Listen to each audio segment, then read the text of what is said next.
নমস্কার, আপনারা দেখছেন সান্দন টিভি। আমি রয়েছি আপনাদের সাথে মীনাক্ষী। চোখ রাখছি এই মুহূর্তের প্রাইম নিউজে। প্রধান বিরোধী দল সিপিআইএম অস্পষ্টভাবে উস্কানিমূলক কথা বলে হারানো জমি ফিরে পাওয়ার চেষ্টা করছে। সিপিআইএম রাজ্য সম্পাদকের সাংবাদিক সম্মেলন করে যে অভিযোগ করেছিলেন তার পাল্টা জবাব দিতে গিয়ে সোমবার প্রদেশ বিজেপি কার্যালয়ে সাংবাদিক সম্মেলন করে এই অভিযোগ করেন প্রদেশ বিজেপির মুখপাত্র সুব্রত চক্রবর্তী। বিরোধী দলনেতার অভিযোগের পাল্টা জবাব দিতে সরব হল বিজেপি। সোমবার প্রদেশ বিজেপি কার্যালয়ে আয়োজিত সাংবাদিক সম্মেলনে সুব্রত চক্রবর্তী বলেন, জিতেন্দ্র চৌধুরী, পবিত্রকর ও সুধন দাস সাংবাদিক সম্মেলন করে মানুষকে বিভ্রান্ত করার চেষ্টা করেছেন। তারা সরকারকে কালিমালিপ্ত করে নিজেদের হারানো জমি ফিরে পাওয়ার চেষ্টা করছেন। আগরতলা পৌর নিগমের মেয়র দীপক মজুমদার ৭ রামনগর বিধানসভা কেন্দ্রের উপনির্বাচনে বিজেপি প্রার্থী হিসেবে জয়ী হন এবং বিধায়ক হিসেবে শপথ গ্রহণ করেছেন। কিন্তু জিতেন্দ্র চৌধুরী অভিযোগ করেছেন, দীপক মজুমদার সংবিধানের ধারা না মেনে আইন ভঙ্গ করেছেন। এই অভিযোগ সম্পূর্ণভাবে মিথ্যে। তিনি মানুষকে শুধুমাত্র বিভ্রান্ত করার চেষ্টা করেছেন। জিতেন্দ্র চৌধুরীর বক্তব্যের কোনো স্পষ্টতা নেই। একবার করে ঘুম থেকে উঠে তারা বলেন, আসলে আমরা যারা ধর্ম বিশ্বাস করি, আমরা তো নিজের ইষ্ট দেবতাকে প্রণাম করি সকালবেলা উঠে, তো তারা তো ধর্ম বিশ্বাস করেন না। এবং তাদের যে কার্যকাল ছিল সেটা ছিল নাইরাজ্যের নৈরাজ্যের একটা কার্যকাল ছিল। তার জন্য তারা সকালবেলা উঠে আমরা যেমন ভগবানের নাম স্মরণ করি, তারা স্মরণ করেন নাই নাই নাই নাই নাই নাই নাই, কাজ নাই, হাত নাই, এই নাই, সে নাই। কোথায় নাই দেখেন? জিতেন্দ্র চৌধুরী সহ সিপিআইএম নেতাদের এদিন নির্লজ্জ বলে আখ্যা দেন সুব্রত চক্রবর্তী। তিনি বলেন, লোকসভা নির্বাচনের পর জিতেন্দ্র চৌধুরী অভিযোগ করেছিলেন একটি বুথে ভোটারের চাইতে ভোট বেশি পড়েছে, কিন্তু সেই অভিযোগ পরবর্তী সময় সম্পূর্ণভাবে মিথ্যা প্রমাণিত হয়েছে। এই ঘটনার পর লজ্জায় মুখ ঢাকা প্রয়োজন ছিল জিতেন্দ্র চৌধুরীদের, কিন্তু তা না করে তারা বর্তমানে নির্লজ্জের মতো সংবাদ মাধ্যমের সামনে মিথ্যা প্রচার করে যাচ্ছেন। রাজ্য সরকার 961টি স্কুল বন্ধ করে দিচ্ছে বলে অভিযোগ করেছেন। এই অভিযোগের কোনো বাস্তব ভিত্তি নেই। বাস্তবে কেন্দ্রীয় শিক্ষা মন্ত্রক থেকে রাজ্য শিক্ষা দপ্তর একটি চিঠি এসেছে। সেই চিঠিতে জানতে চাওয়া হয়েছে 50 জনের কম ছাত্রছাত্রী রয়েছে এমন কটি স্কুল রয়েছে রাজ্যে। 50 জনের কম ছাত্রছাত্রী রয়েছে রাজ্যে এমন স্কুল রয়েছে 549টি। এই স্কুলগুলি থেকে 3 কিলোমিটারের মধ্যে অন্য স্কুল রয়েছে বলে জানান সুব্রত চক্রবর্তী। জনবিরোধী একটা তকমা দিয়ে এইভাবে কলুষিত করার যে ঘৃণ্য প্রয়াস, তার তীব্র প্রতিবাদ এবং নিন্দা জানাচ্ছি। ওনারা বলছেন আইজিএম হসপিটালের কথা, ওনাদের মেডিকেল কলেজ সম্পর্কে ওনাদের কোনো ধারণা আছে কিনা আমার সন্দেহ হয়। আর একটু পড়াশোনা করে তো আসুন। এত বড় বড় কথা বলছেন রাজ্যবাসীকে বিভ্রান্ত করার জন্য। ডেন্টাল মেডিকেল কলেজ যেটা হচ্ছে, তার মানে ডেন্টাল মেডিকেল কলেজ মানে সেখানে দাঁতের চিকিৎসা হবে, বাকি কিছু জানবে না, সেটা হয় না।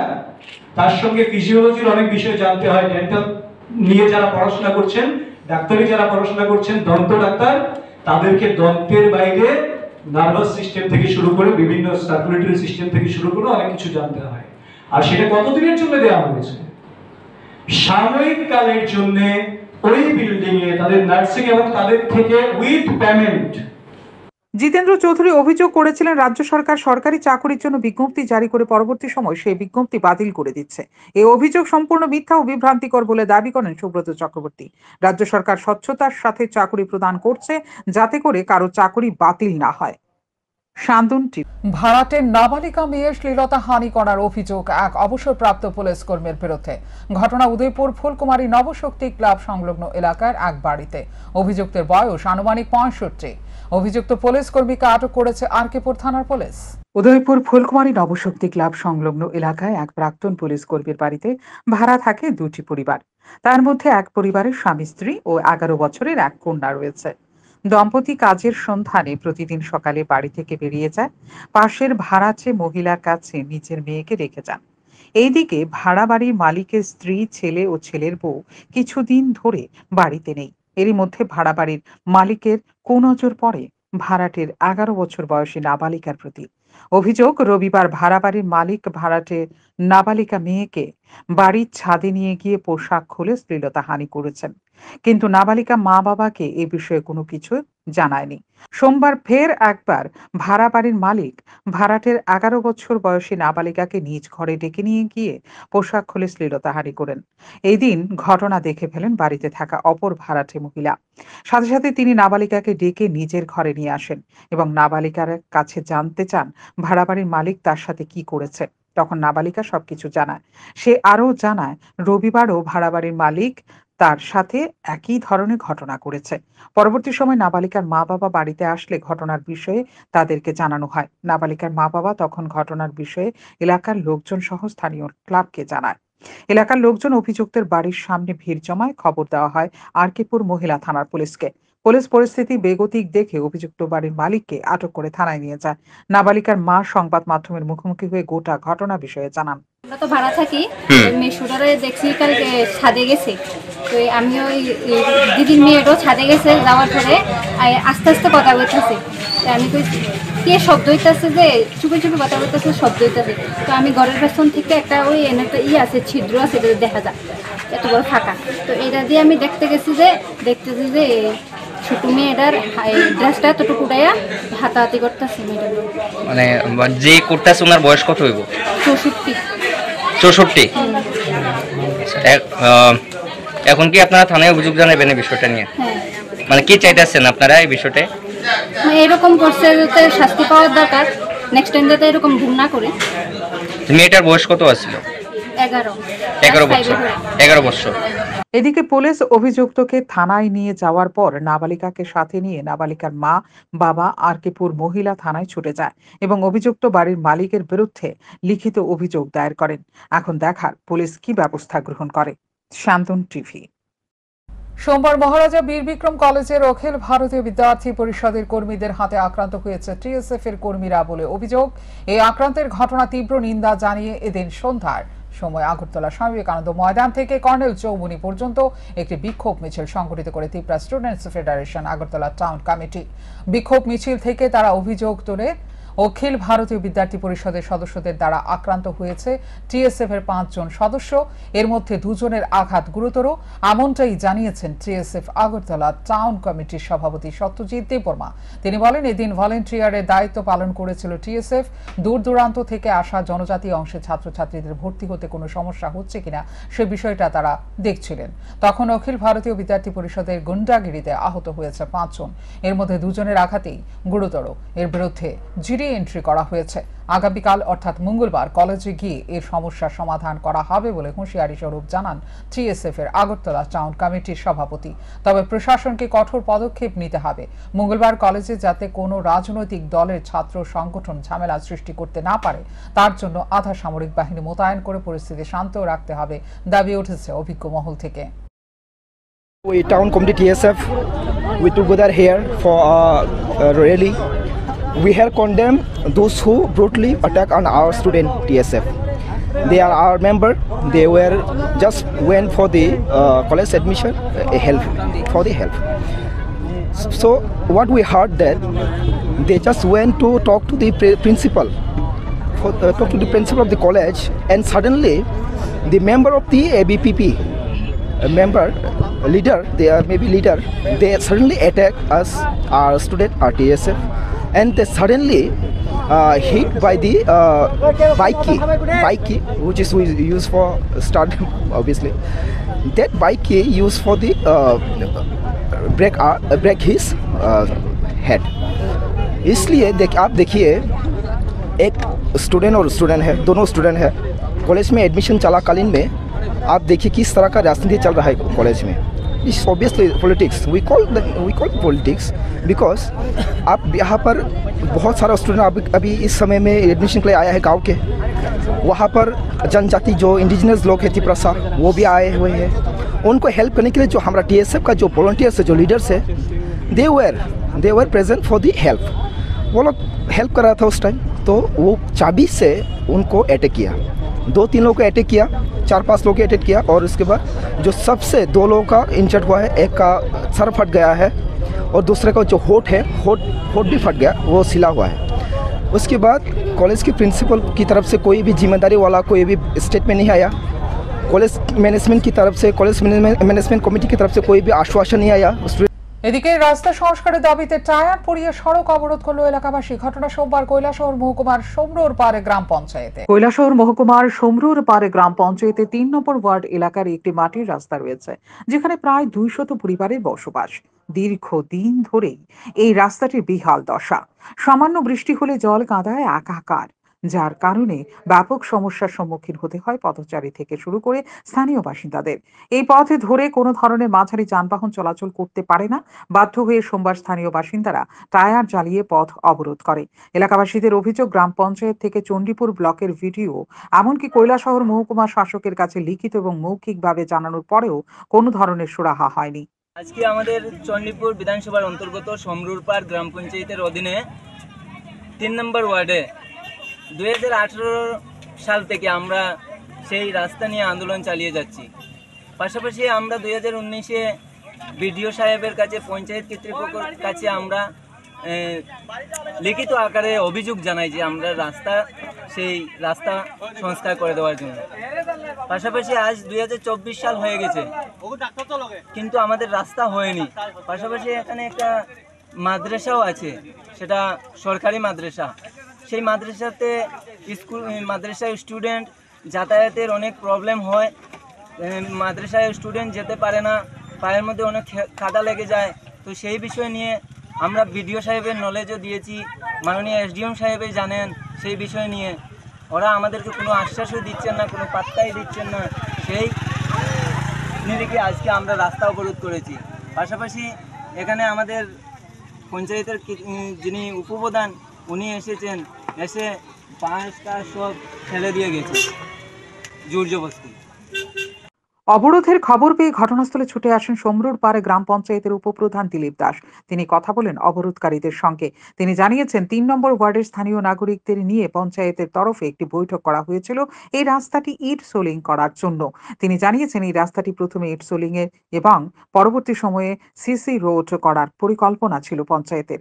রাস্তা প্রশস্ত করতে হলে স্থানীয় বাসিন্দাদের জমি ছাড়তে হবে, কিন্তু স্থানীয় নাগরিকরা প্রত্যেকে জমি ছাড়তে রাজি না হওয়ায় এই রাস্তা সংস্কারের কাজ করা যায়নি।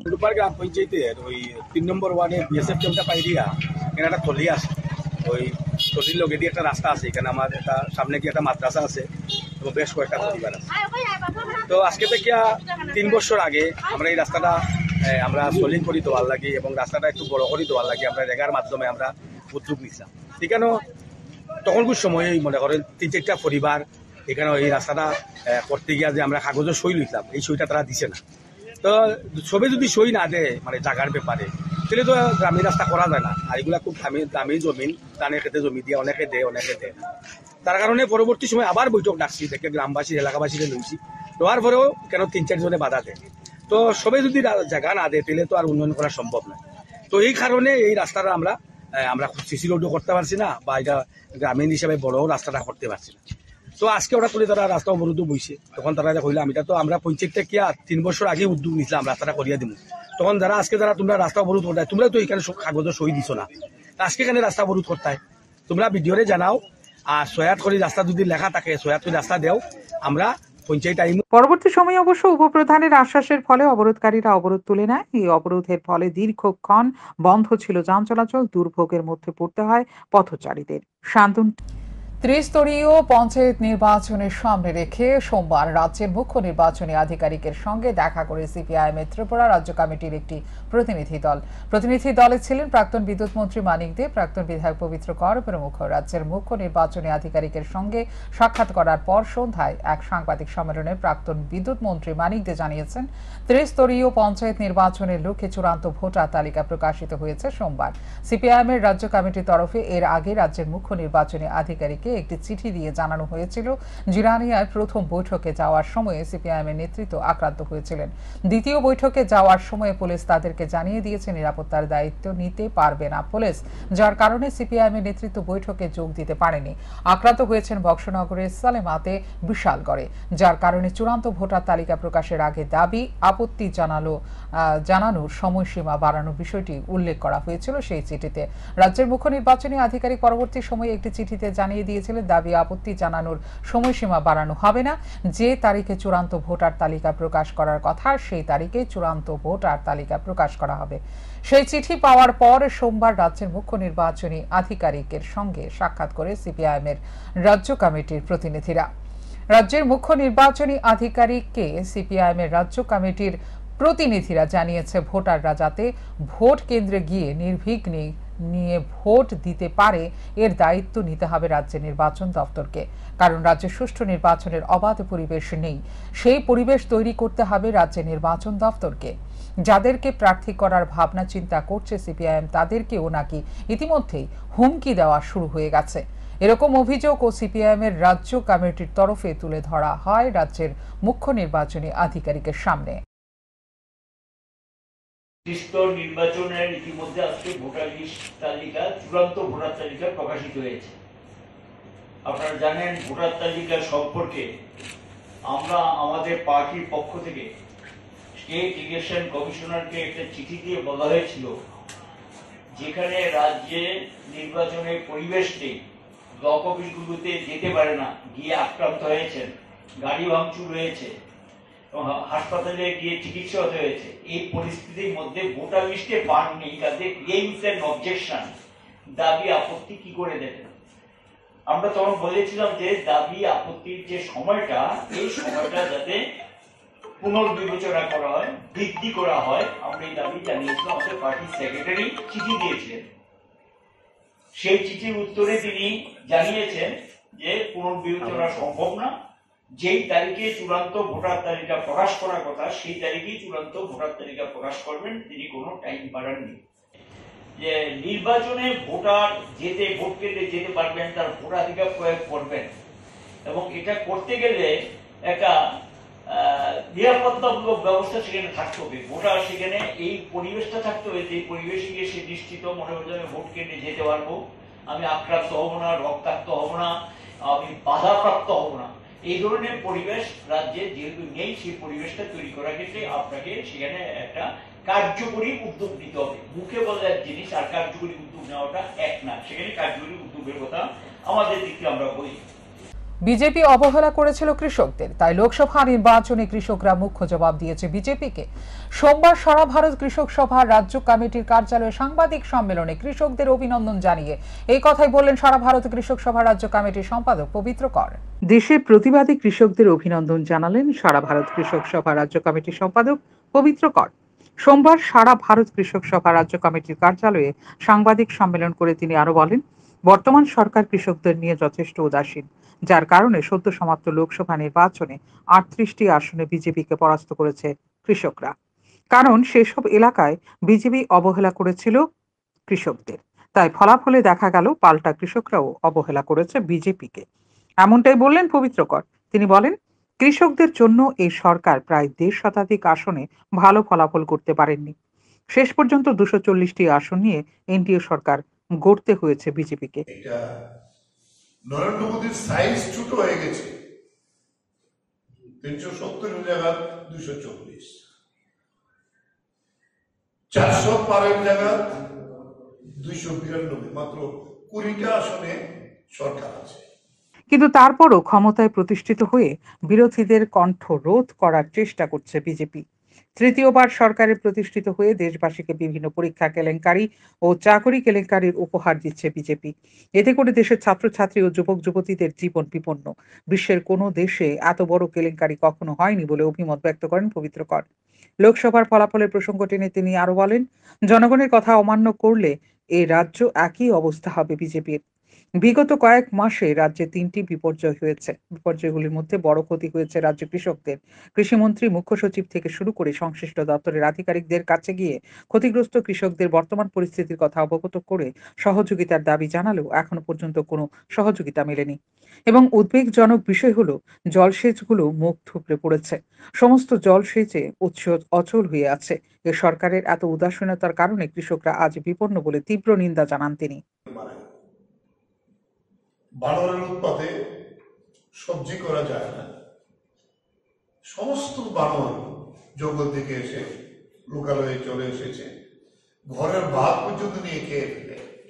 আমরা এই বিষয়গুলি বলেছি যে কি করে সমাধান করা যায়।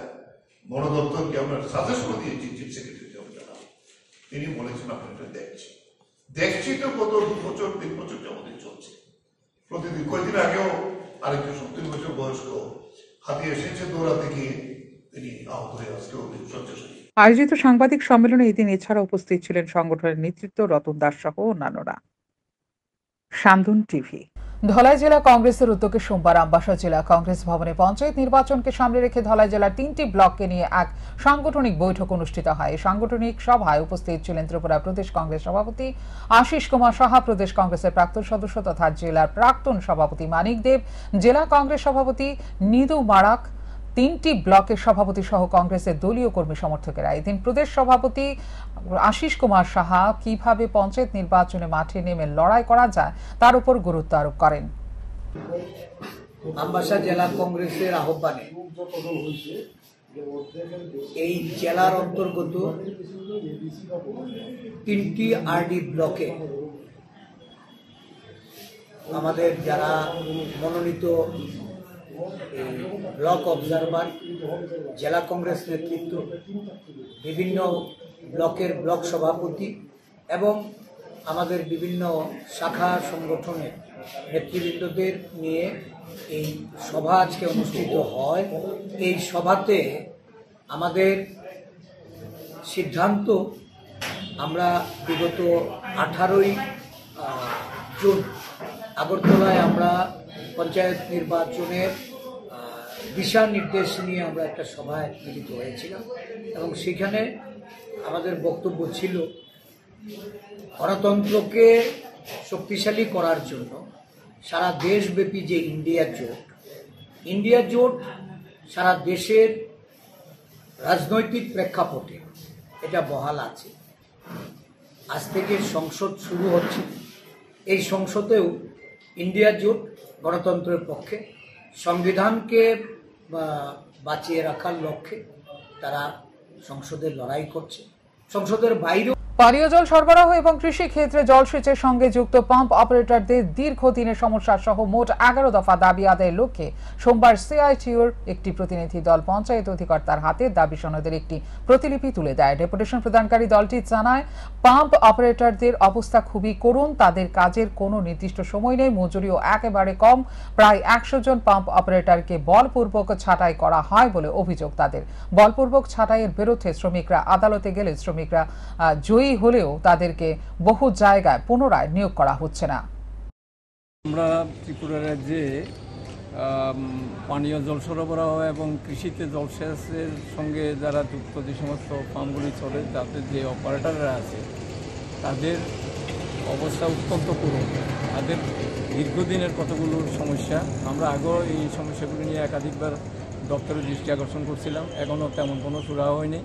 তাদের এই সমস্যাগুলির ভিত্তিতে 11 দফা দাবিতে আজকে আমরা পঞ্চায়েত অধিকর্তার সঙ্গে আলোচনায় মিলিত হওয়ার জন্য এখানে এসেছি। বিশেষ করে এই 2টা স্কিমে প্রায় 6000-এর কাছাকাছি পাম্প অপারেটর বা কর্মী সেখানে কাজ করতেছে। তাদের অবস্থা অত্যন্ত করুণ। তাদের কাজের কোনো নির্দিষ্ট সময় নেই, মজুরি অত্যন্ত কম, তাদের সামাজিক সুরক্ষা বলতে ইএসআই, প্রভিডেন্ট ফান্ড, কোনো ধরনের ছুটি ছাটা কিছুই তাদেরকে দেওয়া হয় না এবং মজুরি অত্যন্ত কম। শিয়ালদা সাবরুম কাঞ্চনজঙ্ঘা এক্সপ্রেস দক্ষিণ জেলা সদর বিলোনিয়া রেল স্টেশনের স্টপেজের দাবিতে সোমবার সিপিআইএম বিলোনিয়া মহকুমা কমিটির উদ্যোগে এক মিছিল এবং সভা অনুষ্ঠিত হয়। মিছিলটি শুরু হয় বিলোনিয়া মহকুমা কমিটির সিপিআইএম এর কার্যালয় থেকে। সিপিআইএম রাজ্য সম্পাদক মণ্ডলীর সদস্য সুধন দাস, সিপিআইএম এর দক্ষিণ জেলা সম্পাদক বাসুদেব মজুমদার, বিলোনিয়া মহকুমা কমিটির সম্পাদক তাপস দত্ত সহ আরো অনেকে উপস্থিত ছিলেন এদিনকার এই মিছিল এবং সভায়। বক্তারা বক্তব্য রাখতে গিয়ে বলেন, কাঞ্চনজঙ্ঘা এক্সপ্রেসের স্টপেজ সাবরুমে দেওয়ার জন্য ভারত সরকার এবং রেল মন্ত্রকের কাছে দাবি জানান সিপিআইএম এর রাজ্য নেতৃত্ব। ত্রিপুরাতে রেল এসেছে, এই রেলপথ আমাদের শেষ সীমান্ত পর্যন্ত সাবরুম পর্যন্ত নিয়ে যাওয়ার জন্য আমরা দীর্ঘ লড়াই চালিয়েছি। আমরা খুশি যে কাঞ্চনজঙ্ঘা এক্সপ্রেস সাবরুম পর্যন্ত পৌঁছেছে, সেখান থেকে শিয়ালদা পর্যন্ত যাবে। কিন্তু আমরা অত্যন্ত অবাক হয়েছি, আশ্চর্য হয়েছি যে বিলোনিয়া শহর বিলোনিয়া জেলা হেডকোয়ার্টার, বিলোনিয়া রেল স্টেশনের স্টপেজ নেই। আপনারা শুনেছেন এবং জানেন আপনারা, বিলোনিয়া রেল লাইন ব্রিটিশ আমলের, সেই সময় থেকে বিলোনিয়া রেলের বসিবাদে বিলোনিয়া রেল আছে। ওই চট্টগ্রাম ফেনীর সঙ্গে এই বিলোনিয়াকে অবিভক্ত ভারতবর্ষের এই বিলোনিয়ার গুরুত্বপূর্ণ পুরনো একটা শহর, তার বাণিজ্য যোগাযোগ সমস্ত কিছুকে রক্ষা করার জন্য সেই ব্রিটিশ আমলের রেল লাইন তৈরি হয়েছে, রেল স্টেশন তৈরি হয়েছে। দেশ ভাগের পর দীর্ঘদিন পর এই রেল লাইন বন্ধ হয়ে গেছে। ভারত সরকার, বাংলাদেশ সরকার এরই মধ্যে তারা সিদ্ধান্ত নিয়েছে। মহিষ পাচারকে কেন্দ্র করে ধুমধুমার কাণ্ড। ঘটনা রবিবার রাতে কদমতলা থানাধীন বড়গোল এলাকায় উশৃঙ্খল যুবক দলের আক্রমণে আহত এক পাচারকারী সহ কদমতলা থানার বেশ কয়েকজন পুলিশ কর্মী। ঘটনাকে কেন্দ্র করে এলাকায় তীব্র চাঞ্চল্য বিরাজ করছে। মহিষ পাচারকে কেন্দ্র করে রবিবার রাতে ব্যাপক উত্তেজনা ছড়িয়ে পড়ে কদমতলা থানাধীন বরগুল এলাকায়। ঘটনার বিবরণে জানা যায়, রবিবার রাতে কদমতলা থেকে 5টি মহিষ নিয়ে ইছাই টুলু গাঁওয়ের উদ্দেশ্যে যাচ্ছিল 4 থেকে 5 জন ব্যক্তি। বরগুল এলাকায় যাওয়ার পর কিছু উশৃঙ্খল যুবক মহিষ সহ তাদের আটক করে। উশৃঙ্খল যুবকরা মহিষের বৈধ কাগজপত্র দেখতে চায়। তখন মহিষের সাথে থাকা সকলেই পালিয়ে যাওয়ার চেষ্টা করে। এতে উশৃঙ্খল যুবকদের সন্দেহ আরো বেড়ে যায়। তারা মহিষের সাথে থাকা ফরিজ উদ্দিনকে আটক করে ফেলে। উশৃঙ্খল যুবকদের মধ্য থেকে এক যুবক ঘটনার বিষয়ে কদমতলা থানার পুলিশকে অবগত করে। ঘটনাস্থলে ছুটে যান কদমতলা থানার এএসআই জগদানন্দ গোস্বামী। পুলিশ মহিষ সহ ধৃত যুবক ফরিজ উদ্দিনকে উদ্ধার করে থানায় নিয়ে যেতে চাইলে উশৃঙ্খল যুবকরা পুলিশকে বাধা দেয়। উশৃঙ্খল যুবকরা মহিষ সহ ধৃত ফরিজ উদ্দিনকে পুলিশের গাড়ি থেকে নামিয়ে মারধর শুরু করে। ঘটনাস্থলে উপস্থিত পুলিশ কর্মীরা উশৃঙ্খল যুবকদের হাত থেকে ফরিজ উদ্দিনকে বাঁচাতে গেলে উশৃঙ্খল যুবকরা পুলিশের ওপরও আক্রমণ চালায়। এতে কদমতলা থানার পুলিশ কনস্টেবল সঞ্জীব পাল ও মহিষ সহ ধৃত ফরিজ উদ্দিন এএসআই জগদানন্দ গোস্বামী আহত হয়। এই ঘটনার খবর পেয়ে কদমতলা থানার সেকেন্ড অফিসারের নেতৃত্বে বিশাল পুলিশ ও টিএসআর বাহিনী ঘটনাস্থলে ছুটে যায়। তাদের উপরও আক্রমণ চালায় উশৃঙ্খল যুবকরা। এতে আহত হয় কদমতলা থানার second officer. Police constable Shanku Das, constable Toyeb Ali, constable Anil Kumar Riang, SPO jawan Animesh Nath ও সুদীপ আচার্য। আহতদের নিয়ে যাওয়া হয় কদমতলা সামাজিক স্বাস্থ্য কেন্দ্রে। তাদের মধ্যে গুরুতর আহত পুলিশ কনস্টেবল সঞ্জিত পাল এবং মহিষ সহ ধৃত ফরিজ উদ্দিনের অবস্থা আশঙ্কাজনক হওয়ায় তাদেরকে উন্নত চিকিৎসার জন্য কদমতলা সামাজিক স্বাস্থ্য কেন্দ্র থেকে ধর্মনগর জেলা হাসপাতালে রেফার করে দেওয়া হয়। কদমতলা থানার সেকেন্ড অফিসার জানান, কদমতলা থানার এক কনস্টেবল ও এক এসপিও জওয়ান গুরুতরভাবে আহত হয়েছে। পাশাপাশি তিনি গোটা ঘটনার বিষয়ে জানান। বরগুল থানায় বরগুলে একটা বৈশের গাড়ি আটকাইছিল। তারপরে কিছু বরগুলের পাবলিকে আমরা খবর দিছে। তারপরে সঙ্গে সঙ্গে আমরা পুলিশ স্টাফ, থানার স্টাফ যায় সেখানে। তারপরে সেখানে 2-3 জন যারা আসছিল, যে বৈশলিয়া কারবারি যারা করছিল, তারা আটকিয়ে এবং তারাকে মারধর করেছে। তারপরে আমরা পুলিশ স্টাফ তারাকে শিফটিং করানোর লেগে তারা ইনজুর্ড পার্সন, তারাকে যখন শিফটিং হসপিটালে তারাকে লয়ে যায়, যখন তখন তারা আমরা উল্টা আক্রমণ করেছিল। মানে আপনাদের দেখলাম কয়েকজন কনস্টেবল, কয়েকজন এসপিও যেমন আহত হয়েছে, পাশাপাশি আপনিও আহত হয়েছেন। হ্যাঁ, আমরা কয়েকজন কনস্টেবল এবং আমাদের উপরেও কিছুজন পাবলিকে আক্রমণ করেছে এবং আমাদের স্টাফ কয়েকজন আহত হয়েছে। ঘটনাটা কোথায় হয়েছিল? বরগুল ওই new highway, national highway. Sir, এখন পর্যন্ত গুরুতর তো একজন কনস্টেবল আছে আমরা, আর আরেকজন এসপিও আছে, তাদের মাথার মধ্যে পাথর। আর মহিষের সাথে যাকে ধরা হয়েছিল তাকেও একজন আছে সিভিল, ইনজুর্ড আছে, হসপিটালে নেওয়া। রাতেই ঘটনাস্থলে মোতায়েন করা হয় বিশাল পুলিশ ও টিএসআর বাহিনী। বর্তমানে এলাকায় থমথমে পরিস্থিতি বিরাজ করছে। তবে যতটুকু জানা গেছে, অভিযুক্ত উশৃঙ্খল যুবকদের আইনের হাত থেকে বাঁচাতে ইতিমধ্যে এলাকার একাংশ শাসক দলীয় নেতার দৌড়ঝাঁপ শুরু হয়ে গেছে। এই পরিস্থিতিতে এখন দেখার পুলিশ কি ব্যবস্থা গ্রহণ করে। শান্তন টিভি। এখনকার মতো এই মুহূর্তের সংবাদ এই পর্যন্ত। অন্যান্য আপডেটস দেখার জন্য অবশ্যই নজর রাখতে হবে শান্তন টিভির পর্দায়।